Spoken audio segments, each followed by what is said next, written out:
Welcome to the Slop Temple. We pray this video helps. You should have Python 3 ready and a text editor open. First, write a function as perfect, n, that returns true or false. This anchors the work. Begin by looping divisors from 1 to n//2, accumulating sum of divisors. You do this because no proper divisor exceeds half the number. Once done, compare sum of divisors to n and return the Boolean.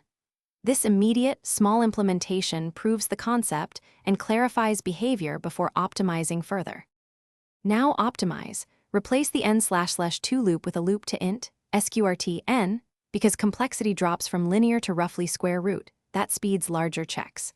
For each divisor I, add both I and n//I when I divides n, but if I equals n//I, skip adding twice.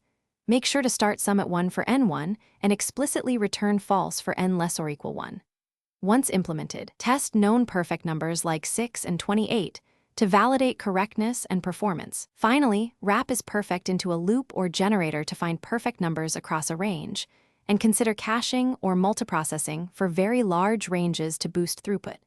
Make sure to document complexity and expected runtimes so you can judge feasibility. If output's looking correct, print the divisor list and running sum for a failing n to reveal logic errors. Often an off by 1 or missing square case causes mistakes. Fix those, then rerun tests until all known cases match. Thanks for watching. Consider subscribing if we helped you.